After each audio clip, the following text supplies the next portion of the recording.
Hi friends, നമസ്കാരം. നമ്മുടെ ഇഷ്ടവിശേഷമായ പവിത്രത്തിൻ്റെ വിശേഷമായിട്ട് വന്നിരിക്കുന്നത്. അപ്പോൾ എല്ലാവർക്കും നല്ലൊരു ദിവസം ആശംസിച്ചുകൊണ്ട് തന്നെ വിശേഷത്തിലേക്ക് പോകാം. അപ്പോൾ തുടങ്ങുമ്പോൾ തന്നെ കാണുന്നത് നമ്മുടെ വേദ ഈ കാഴ്ചയൊക്കെ കണ്ട് ആളാകെ മരവിച്ച പോലെ നേരെ വീട്ടിലേക്ക് കയറി വന്നിരിക്കുകയാണ്. അപ്പോൾ അവിടെ ഇരിക്കുമ്പോൾ കമല വന്നിട്ട് മോളെ എന്താ പറ്റിയത് എന്ന് ചോദിച്ചു. ഒന്നുമില്ല അമ്മേ എന്ന് പറഞ്ഞു. അച്ഛമ്മ എന്നാ പറഞ്ഞത്? അപ്പോഴും ഒരു പ്രതികരണവും ഇല്ല. എന്താ മോളുടെ മുഖമൊക്കെ വല്ലാണ്ടിരിക്കുന്നത്? എന്തോ കണ്ട പേടിച്ചതുപോലെ ഉണ്ടല്ലോ. എന്ത് പറ്റി? സുഖമില്ലേ? തൊട്ട് നോക്കുമ്പോൾ ഭയങ്കര ചൂട്. പനിക്കുന്നുണ്ടല്ലോ മോക്ക്. എന്താ മോളെ, എന്താ പ്രശ്നം? എനിക്ക് പ്രശ്നമൊന്നുമില്ല എന്ന് പറഞ്ഞു. ഈ പാവം അമ്മയോട് നടന്നതൊക്കെ പറഞ്ഞാൽ എനിക്ക് കണ്ടിട്ട് സഹിക്കാൻ പറ്റുന്നില്ല. ഇവരിതെങ്ങനെ സഹിക്കും എന്നായിരുന്നു വേദയുടെ മനസ്സിലുണ്ടായിരുന്നത് കേട്ടോ. അപ്പൊ വേദ ഒന്നും തന്നെ പറഞ്ഞതേ ഇല്ല അമ്മയോട്. വിക്രത്തിന്റെ ജീവിതത്തിൽ ഇനി എന്തൊക്കെയാ സംഭവിക്കാൻ പോകുന്നതെന്ന് ഓർത്തിട്ട് ഈ പാവം മനസ്സൊരുക്കി ഇല്ലാതാവുകയുള്ളൂ എന്നോർത്ത് വേദ ഒന്ന് കരഞ്ഞു കേട്ടോ. എന്താ മോളെ, നീ എന്താ, നിന്റെ കണ്ണൊക്കെ നിറഞ്ഞല്ലോ, എന്ത് പറ്റി നിനക്ക്? എനിക്ക് വല്ലാത്തൊരു തലവേദന, എനിക്കൊന്ന് കിടക്കണം. ശരി എന്നാ വാ എന്ന് പറഞ്ഞു. വേണ്ട, ഞാന് ഇവിടെ കിടന്നോളാം. ആ റൂമില് എന്തെങ്കിലും കുടിക്കാൻ വേണോ? വേണ്ട എന്ന് പറഞ്ഞ് വേദ നേരെ റൂമിലേക്ക് പോയി. പേടിക്കണ്ട എന്നുകൂടി ചേർത്തു കേട്ടോ. വേദ നേരെ റൂമിലേക്ക് ചെന്നിട്ട് ആദ്യം വേദയുടെ മനസ്സിലേക്ക് തെളിഞ്ഞു വരുന്നത് അവനെ വിക്രം കല്ലുകൊണ്ടിങ്ങനെ എടുത്തിട്ട് ഇടിക്കുന്നതാണ് കേട്ടോ. അത് മനസ്സിൽ വന്നിട്ട് ഒരു രക്ഷയില്ല. വേദയ്ക്ക് ഉറങ്ങാൻ പറ്റുന്നില്ല, ഇരിക്കാൻ പറ്റുന്നില്ല, ഒന്നും പറ്റുന്നില്ല. വിക്രം എന്താ ഇങ്ങനെ ആയി പോയതാ എന്ന് ഓർത്തിട്ടാണ് വേദ ആകെ സങ്കടപ്പെട്ടു പോകുന്നത്. അപ്പോൾ അതേണ്ട മന്ത്രി വാസവൻ MLA അവിടേക്ക് എത്തിയിരിക്കുകയാണ്. അപ്പോൾ ആള് അങ്ങോട്ടേക്ക് ഇറങ്ങി നേരെ ഹോസ്പിറ്റലിലേക്ക് ചെല്ലുകയാണ്. മോനെ കാണാൻ, വരുണിന്റെ അവസ്ഥ അറിയാനായിട്ടാണ് ചെല്ലുന്നത്. അപ്പൊ നേരെ ICUലേക്ക് കയറി. ഇത് കണ്ടിട്ട് വാസവന് സഹിക്കാൻ പറ്റിയില്ല കേട്ടോ. ഇങ്ങനെ നിൽക്കുകയാണ്, തുടരണോ വേണ്ടോ എന്ന് ഓർത്ത്. അപ്പൊ ഡോക്ടർ വന്നു. എന്താ കണ്ടീഷൻ എന്ന് ചോദിച്ചു. സർ, രക്ഷപ്പെടാൻ ചാൻസ് വളരെ കുറവാണ് എന്ന് പറഞ്ഞു. അപ്പൊ ഇയാളുടെ കുത്തിരി കയറി പിടിച്ചു. സംശയം അത് പാടില്ല, ഒരിക്കലും രക്ഷപ്പെട്ടിരിക്കണം എന്ന് പറഞ്ഞു. സാർ വീട് ഞങ്ങളെ കൊണ്ട് പറ്റാവുന്നത് മാക്സിമം ചെയ്യുന്നുണ്ട് സാർ. ഇങ്ങോട്ട് കൊണ്ടുവന്നത് എന്ന് ചോദിച്ചപ്പോൾ നാട്ടുകാരാണ്. പോലീസ് റിപ്പോർട്ട് ചെയ്തോ? ഇങ്ങനൊരു കാര്യത്തിന്റെ കേസ് ആയതുകൊണ്ട് റിപ്പോർട്ട് ചെയ്യാതിരുന്നാൽ സർ. ശരി എന്ന് പറഞ്ഞുകൊണ്ട് നേരെ വാസവൻ അങ്ങോട്ടേക്ക് ഇറങ്ങി പോവാണ്. അപ്പൊ കൂടെ കുറെ ശിങ്കിടികളുണ്ട്, പോലീസുകാരും വന്നിട്ടുണ്ട്. സർ എന്ന് വിളിച്ചുകൊണ്ടാണ് അദ്ദേഹം. ആര്? എന്തിനാ? വിക്രം, അവനാണ് സർ. ശ്രീകാര്യം ശ്രീനിവാസന് വേണ്ടിയിട്ട്. ശ്രീനിക്ക് ഇതിനകത്ത് എന്താ കാര്യം? ആ പെൺകുട്ടിയുടെ അച്ഛൻ ബാലൻ സാറ് ശ്രീനിയുടെ പഴയൊരു അടുപ്പക്കാരനാണ്. ഏത് പെൺകുട്ടി?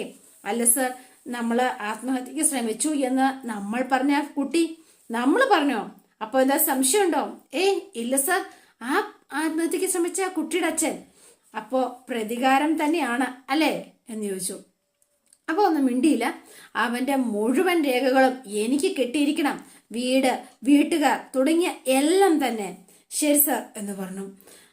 എന്നിട്ട് SIയും CIയും ഒക്കെ ഉണ്ട് കേട്ടോ. അപ്പം MLA അല്ലേ, MLAയുടെ മോനല്ലേ. എന്നിട്ട് വാസവൻ രംഗത്തേക്ക് ഇറങ്ങുകയാണ്. ഇനി എന്താ ചെയ്യേണ്ടതെന്ന് അറിയാതെ. അപ്പൊ വേദ ഇങ്ങനെ ഇരിക്കുന്ന ആലോചിച്ചിങ്ങനെ കണ്ണീന്നും ആയിരുന്നില്ല. വേദയ്ക്ക് വീണ്ടും വീണ്ടും റിപ്പീറ്റ് ആയിട്ട് ഇതിങ്ങനെ ആലോചിച്ചുകൊണ്ടേയിരിക്കുകയാണ്. അപ്പോഴാണ് നമ്മുടെ വിക്രം അങ്ങോട്ടേക്ക് വരുന്നത്. അപ്പൊ അതേ ഷർട്ടിലൊക്കെ ചോരയൊക്കെ ആയിട്ടാണ് വരുന്നത്. വന്നുണ്ടേ തന്നെ ആളുടെ ഡ്രസ്സൊക്കെ മാറി. എന്താ വിക്രം ഇത് എന്ന് ചോദിച്ചു. ഇതെന്താ ചോരയല്ലേ ഇത്? അല്ല, വർക്ക്ഷോപ്പിൽ നിന്ന് ഗീസ് പറ്റിയതാ. ചുമ്മാ കള്ളം പറയില്ല. അധികത പുറത്തു കൊണ്ട് ഡ്രൈ ക്ലീൻ ചെയ്യാം, വീട്ടുകാർ കാണാതിരിക്കാൻ വേണ്ടിയിട്ട് അല്ലേ വിക്രം? അറിയണ്ട, അതുകൊണ്ട് തന്നെ എന്ന് പറഞ്ഞു. എന്റെ വിക്രം, നിങ്ങൾ ഈ കാണിച്ചു കൂട്ടുന്നതിന് ഫലം എന്താണെന്ന് നിങ്ങൾക്കറിയോ? നിങ്ങളെ കാത്തിരിക്കുന്നത് എന്താണെന്ന് നിങ്ങൾക്കറിയോ? എനിക്കിപ്പോൾ അതിനെപ്പറ്റി ആലോചിക്കാനൊന്നും സമയമില്ല. വിട ഇങ്ങോട്ട് എന്ന് പറഞ്ഞ് വേദയുടെ കയ്യിൽ നിന്ന് തട്ടിപ്പറിച്ച് ഷർട്ട് ഒരു പാക്കറ്റിലേക്ക് ആക്കുകയാണ് കേട്ടോ. നിങ്ങൾ വഴിയിലിട്ട് ഒരു പേപ്പട്ടിയെ പോലെ ഒരാളെ തല്ലിക്കൊല്ലാൻ നോക്കുന്നത് ഞാൻ കണ്ടതാ വിക്രം. നീ അതും കണ്ടോ? ഓഹോ, എന്നാ നീ ഇപ്പൊ കണ്ടത് അവന്റെ ചോരയാ. അത് മനസ്സിലായി. അയാള് വിട എന്ന് പറഞ്ഞ് കാല് പിടിച്ചിട്ടും നിങ്ങള് ശരിക്കും ഭ്രാന്ത് പിടിച്ചവനെ പോലെ ആയിരുന്നു നിങ്ങൾ കാണിച്ചത്. അവന്റെ മരണം ഉറപ്പാക്കുന്നത് പോലെയാ നിങ്ങൾ തല്ലിച്ചതച്ചത്. എന്നിട്ട് പിറക്കെടുക്കുന്നത് പോലെയാ അവളെ ആളുകൾ ഹോസ്പിറ്റലിലേക്ക് കൊണ്ടുപോയത്. പക്ഷേ കൊല്ലാൻ എനിക്ക് ആഗ്രഹം ഉണ്ടായിരുന്നെങ്കിൽ അവിടെ വെച്ച് ആ സ്പോട്ടിൽ വെച്ച് അവനെ ഞാൻ തീർത്തേനെ. പക്ഷേ അവൻ ചെയ്ത തെറ്റിന് അവൻ ഒറ്റയടിക്ക് മരണം അത് അർഹിക്കുന്നില്ല. ഇഞ്ചിഞ്ചായി തന്നെ അവൻ മരിക്കണം. ഇനിയുള്ള കാലം മുഴുവൻ മുട്ടിലവൻ എഴയണം. ഓരോ തവണ വീഴുമ്പോഴും അവൻ താൻ ചെയ്തു പോയ തെറ്റ് അവനോർക്കണം. അത് നിശ്ചയിക്കാൻ നിങ്ങൾ ആരാണ് വിക്രം? ഈ നാട്ടിൽ പോലീസുണ്ട്, നിയമമുണ്ട്. ആ പോലീസിന്റെ മൂക്കിൻ തുമ്പന് താഴെയാ ഇത്രയും കാര്യങ്ങളൊക്കെ നടക്കുന്നത്. എന്നിട്ട് അവർക്ക് നീതി ഉറപ്പാക്കാൻ കഴിയില്ല എന്ന് വരുമ്പോ ഞാനത് ചെയ്യുന്നു. അതിന് നിങ്ങൾക്കുള്ള അധികാരം എന്താന്നാ ഞാൻ ചോദിച്ചത്. ഇങ്ങനൊരു ക്രൂരകൃത്യം ചെയ്യാൻ ഈ നരാധമന്മാർക്ക് എന്ത് അധികാരമോ അതേ അധികാരം. ഇത്രയും ചെയ്തിട്ടും കണ്ടില്ല എന്ന് നടിക്കുന്ന പോലീസ് കൈയാളുന്ന അതേ അധികാരം തന്നെയാണ് എന്ന് പറഞ്ഞു. അഥവാ ഇവനെ പോലുള്ളവരെ അറസ്റ്റ് ചെയ്ത ആ സാഹചര്യ തെളിവിന്റെയും പിന്നെ സാക്ഷിമൊഴിയുടെയും ആ ആ അടിസ്ഥാനത്തിൽ ശരിക്കും വെറുതെ വിടുന്ന നിന്റെ അച്ഛനെ പോലുള്ളവരുടെ അതേ അധികാരം നിനക്ക് സംശയമുണ്ടോ? ഉണ്ട് വിക്രം, എനിക്ക് സംശയമുണ്ട് എന്ന് പറഞ്ഞു. കോടതിക്കും പോലീസിനും ഭരിക്കുന്നവർക്കും അധികാരം ഉണ്ടാവുന്നത് പോലെ അവരെല്ലാവരും ഒരു സിസ്റ്റത്തിന്റെ കീഴിൽ വരുന്നത് കൊണ്ട് മാത്രമാണ് വിക്രം നിങ്ങൾ ആ സിസ്റ്റം ബ്രേക്ക് ചെയ്യാനാ നോക്കിയത്. സിസ്റ്റത്തിന്റെ പേരിൽ പറഞ്ഞ ഒരു നീതി നിഷേധിക്കപ്പെട്ടാൽ അതിനുള്ള ഒരേ ഒരു വഴി പക്ഷെ അതേ സിസ്റ്റത്തിനെതിരായിട്ട് നമ്മൾ പ്രതികാരം ചെയ്യുക എന്നുള്ളത് മാത്രമാണ്. പക്ഷെ നിങ്ങളുടെ ജീവൻ ആപത്തായാൽ ഇങ്ങനെ ചിന്തിക്കുന്ന സ്വാർത്ഥത കൊണ്ടാ ഇവിടെ ഇത്തരം തെറ്റുകൾ വീണ്ടും വീണ്ടും ആവർത്തിച്ചുകൊണ്ടിരിക്കുന്നത്. അത് നീ മനസ്സിലാക്കാത്ത എന്താ? ഈ ആവേശത്തിൽ നിങ്ങൾ ഒരു കൊലപാതകയായാൽ നിങ്ങൾ ജീവിതകാലം മുഴുവൻ ജയിലിൽ കിടന്നാൽ അതിന്റെ വിധിയാണെന്ന് ഞാനങ്ങ് സമാധാനിക്കും. അത്രേ ഉള്ളൂ, പോരെ? അപ്പോഴും വേദയുടെ കാര്യത്തെപ്പറ്റി ഒന്നും ചിന്തിച്ചതേ ഇല്ല വിക്രം. അപ്പം എന്ത് ചെയ്താലും ശ്രീകാര്യം ശ്രീനിവാസൻ രക്ഷിക്കും എന്നുള്ള മൂഢവിശ്വാസമാണ് നിങ്ങളെ കൊണ്ട് ഇതൊക്കെ ചെയ്യിക്കുന്നത്. അതെ, അത് തന്നെയാണ്. അറസ്റ്റിലായാലും പുറത്തു വരാൻ കഴിയും എന്ന് ഉറപ്പുള്ളത് കൊണ്ട് തന്നെയാ അവനെ ഞാൻ കൊല്ലാതെ വിട്ടത്. പുറത്തു വെച്ചവര് പകരം വീട്ടിയാലോ? നിങ്ങൾ ചെയ്തതുപോലെ ഇഞ്ചിഞ്ചായി നിങ്ങളെ ഇല്ലാതാക്കിയാലോ? അതിനുത്തരം നിങ്ങൾക്കില്ലേ എന്ന് ചോദിച്ചു. ജനിച്ചാൽ ഒരിക്കൽ എന്താണേലും മരിക്കണം. ഞങ്ങളെ പോലുള്ളവർ ചിലപ്പോ ഇത്ര നേരത്തെ അങ്ങ് പോവും, അത്രയേ ഉള്ളൂ. അതുകൊണ്ടാ നിന്നോട് ഞാൻ പറഞ്ഞത് ഈ ജീവിതത്തിലേക്ക് വന്ന് കയറരുതെന്ന് നിന്നോട് ഞാൻ ഇപ്പോഴും പറഞ്ഞുകൊണ്ടിരിക്കുന്നത്. അത് നീ മനസ്സിലാക്കാത്ത എന്ത് എന്ന് ചോദിച്ചു. അപ്പൊ വേദ അവിടെ നിന്നും, വിക്രം നിങ്ങൾ എന്താ ഇങ്ങനെ ആയി പോയത്? എന്തെങ്കിലും പറ്റി അനങ്ങാതം വയ്യാതെ കിടപ്പിലായാൽ അങ്ങനായ വിധി വന്നാൽ ഞാനങ്ങ് സ്വയം അവസാനിപ്പിക്കും. അത് തന്നെ, അല്ലാതെ ഒരാളോടും സഹായം ചോദിച്ച് ഞാൻ യാചിക്കില്ല, പോരെ? അപ്പം എന്നിട്ടും ധാർഷ്ട്യത്തിന് ഒരു കുറവുമില്ല വിക്രത്തിന്. വിക്രം ഭയങ്കരമായിട്ട് സംസാരിച്ച് അങ്ങ് ഇറങ്ങിപ്പോവാണ്. അപ്പോഴും വേദയ്ക്ക് ആകെ സങ്കടമായി കേട്ടോ. എൻ്റെ ഈശ്വര, ഇനിയിപ്പോ വിക്രം പുറത്തു നിൽക്കുന്നത് അപകടമാണ്.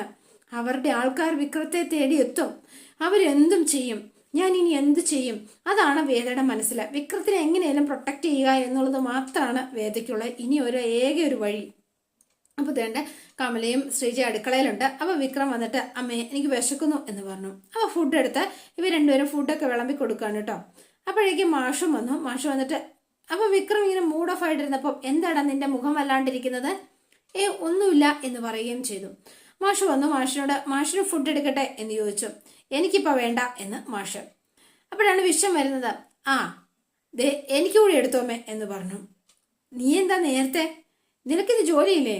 ഉച്ച കഴിഞ്ഞ് ഞാൻ ലീവ് എടുത്തു അച്ഛാ. ഇന്ന് അധികം തിരക്കൊന്നും ഉണ്ടായിരുന്നില്ല. വല്ലാത്തൊരു തലവേദന പോലെ. അല്ല, ജോലിക്ക് കയറുന്നതിന് മുൻപ് ലീവ് എടുത്തു തുടങ്ങിയോ? വയ്യെങ്കിൽ പൊയ്ക്കോളാൻ മാനേജർ പറഞ്ഞതുകൊണ്ടാ ഇനി പോകുന്നത്. അപ്പൊ ഇവർ ഫുഡ് കഴിക്കാൻ ഇങ്ങനെ ഇരിക്കുന്ന സമയത്താണ് നമ്മുടെ പോലീസ് ജീപ്പ് ദേണ്ട വീടിന് ഫ്രണ്ടിലേക്ക് വരുന്നത്. അപ്പൊ പോലീസുകാരിങ്ങനെ കയറി വരികയാണ്. അപ്പൊ വേദയും അവിടെ ഉണ്ട് കേട്ടോ. ഇവിടെ ആരുമില്ലേ എന്ന് ഇദ്ദേഹം ഇങ്ങനെ ചോദിക്കുകയാണ്. എവിടെ മാഷില്ലേ എന്നാണ് പോലീസുകാരൻ ചോദിച്ചത്. അപ്പോഴേക്കും നന്ദിനി വെപ്രാളം പിടിച്ച് വെള്ളം കോരിക്കൊണ്ടിരുന്ന ഇട്ടിട്ട് അമ്മേ അച്ഛനെ അന്വേഷിച്ച് പോലീസ് വന്നിരിക്കുന്നു എന്ന് പറഞ്ഞു. പോലീസോ? വിക്രത്തിന് യാതൊരു കുലുക്കം ഉണ്ടായിരുന്നില്ല. വിക്രം അനങ്ങാതെ അവിടെ ഇരുന്ന് ഫുഡ് കഴിച്ചുകൊണ്ടേയിരുന്നു. ആള് ശ്രദ്ധിച്ചത് പോലും ഇല്ല കേട്ടോ. അപ്പൊ മാഷും ഇവരെല്ലാവരോട് ഇതേ പുറത്തേക്ക് ഇറങ്ങി ചെല്ലാണ് കേട്ടോ. അപ്പൊ കാര്യം എന്താന്ന് വിക്രത്തിന് അറിയാം. അപ്പൊ നന്ദിനിയോട് ചോദിക്കുകയാണ് എന്താ എന്ന് വിനായകൻ ചോദിച്ചപ്പം അപ്പൊ ഇവരെല്ലാവരോടെ നേരെ പുറത്തേക്ക് ഇറങ്ങി. എന്താ സാർ എന്ന് ചോദിച്ചോ. മാഷിനോടൊരു സംശയം തീർക്കാനാണെന്ന് ഓർത്തോളൂ. പോലീസ് സംശയം തീർക്കാൻ വീടുകളിലേക്കാണോ ഇപ്പൊ വരുന്നത് എന്ന് ചോദിച്ചു വിനായകൻ. എന്ത് ചെയ്യാം, കൂടുതൽ ജനകീയമാവാൻ ഇപ്പൊ അതല്ലേ വഴിയുള്ളൂ. എന്താ സാർ? നിങ്ങൾ പഠിക്കുന്ന കുട്ടികൾ തെറ്റ് ചെയ്താൽ മാഷ് എന്തു ചെയ്യും എന്ന് ചോദിച്ചു. അല്ല, മാഷൊന്ന് പറയണം. അതെ ഇപ്പൊ അച്ഛൻ ഇപ്പൊ പഠിപ്പിക്കുന്നില്ലല്ലോ എന്ന് വിനായകൻ. അപ്പൊ വിനായകനെ ഒന്ന് നോക്കിയിട്ടോ. വിനായകൻ നിർത്തി. പഠിപ്പിച്ചിരുന്ന കാലത്തെ കാര്യമാ ഞാൻ ചോദിച്ചത്. മാഷിനെ ഒന്നും പറയാത്തതാ? അത് ചെയ്ത തെറ്റിന്റെ സ്വഭാവം പോലെ ഇരിക്കും. അത് ഇത്തിരി വലിയ തെറ്റാണെങ്കിലോ അത് ആ കുട്ടി ചെയ്തിട്ടുണ്ട് എന്നാ ആരോപിക്കുന്ന കുറ്റം ചെയ്തിട്ടുണ്ടോ എന്ന് ഉറപ്പിക്കും. യെസ്, ഇപ്പൊ എനിക്ക് കുറെ കൂടെ എളുപ്പമായി. അങ്ങനെ ഒരു ശരിക്കും ഉറപ്പ് വരുത്താൻ നമ്മൾ എന്താ മാഷെ ചെയ്യാം?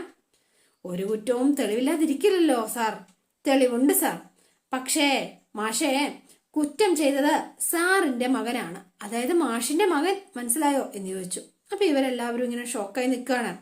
ഒരാളെ മാരകമായി തല്ലി ആശുപത്രിയിലാക്കി, എന്നിട്ട് ഈ മരണം കാത്ത് ആശുപത്രി കിടക്കുന്നവൻ തന്നെയാണ് ഇപ്പോൾ ഉള്ള തെളിവ്. അപ്പൊ ഇവരിങ്ങനെ പരസ്പരം നോക്കുകയാണ്.